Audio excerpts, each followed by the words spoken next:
आज मानवता बनाम मशीन क्या है, इस पर बहस की आवश्यकता है। मानव इतिहास में जो प्रौद्योगिक बढ़ावा हो रहा है, टेक्नोलॉजी हो रही है और मानवता में भविष्य में इससे संभावित परिणामों पर जाना है। हमें मानवीय क्षमताओं में सहानुभूति, रचनात्मक निर्णय लेने की क्षमताओं को ध्यान रखना होगा और मशीनी क्षमताओं में गति है, सटीकता है और स्वचालित है। जो इन दोनों के बीच के अंदर अंतर है और सह अस्तित्व की आवश्यकता है, उस पर समझने की आवश्यकता है। जैसे पहला बिंदु लेते हैं सोच और निर्णय।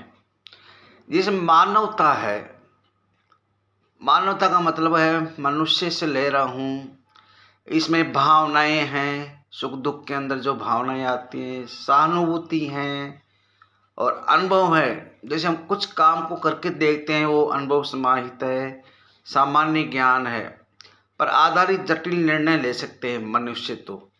और मशीनरी क्या है, ये प्रोग्रेस रिपोर्टिंग दे सकती है कि कितना काम हुआ।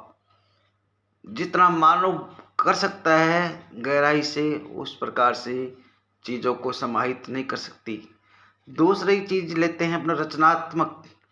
जब मैं रचनात्मकता की बात करता हूँ तो मानव यदि चीज़ बनेगा, नव सर्जित करेगा, नए विचारों के साथ नए नए विचार आएंगे, कुछ अलग करने की सोचेगा, कल्पनाओं में खोएगा। लेकिन मशीन का क्या है, उस डाटा पैटर्न होते हैं, डाटा पैटर्न में फिक्स कर देंगे, तो इसमें क्या है, रचनात्मक कार्य नहीं हो पाएगा मशीन के अंदर। मशीन मतलब जो फीड करेंगे वही कार्य हो पाएगा, रचनात्मकता नहीं आएगी। तीसरी चीज़ लेते हैं शारीरिक क्षमता। शारीरिक क्षमता मनुष्य में सीमित है और थक भी जाते हैं, उसको क्या आराम की आवश्यकता पड़ती है। और मशीन में क्या है, वो कंटिन्यू कर सकते हैं, कंटिन्यूता, वो स्वचालित होती है, उसको एक बार स्टार्ट कर दो तो कंटिन्यू हो सकता है। लेकिन मनुष्य इतना कंटिन्यू नहीं करता, उसको समय समय पर आराम की आवश्यकता है। अब है सामाजिक भावना। सामाजिक भावना का मतलब है जुड़ाव। उसमें मनुष्य तो भावनाओं में बह जाता है, अच्छी अच्छी बातें भी कर जाता है और अपनी बुद्धि से, चातुराई से अनेक काम करता है और अंतर्दृष्टि भी रखता है अपनी। लेकिन मनुष्य सामाजिक बनाम चीज़ें नहीं हैं इस मशीनरी के अंदर।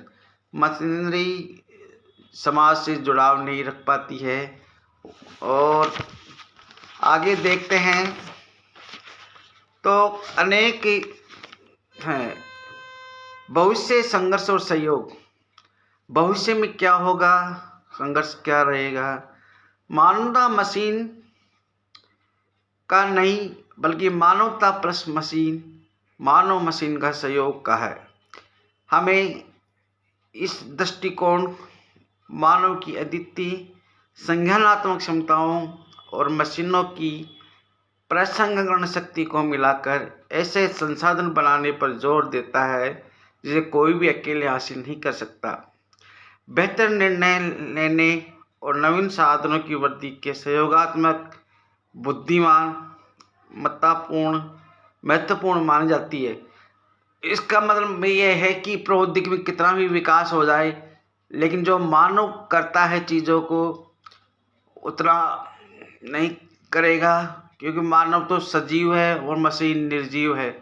तो मैं ये कहना चाहता हूँ कि एक दूसरे पर ज़रूरी है। मतलब ये मैं विरोध नहीं करता भाई प्रौद्योगिकी विकास नहीं हो, प्रौद्योगिकी विकास भी हो और मानव की गति भी बढ़ती रहे। थैंक यू, धन्यवाद।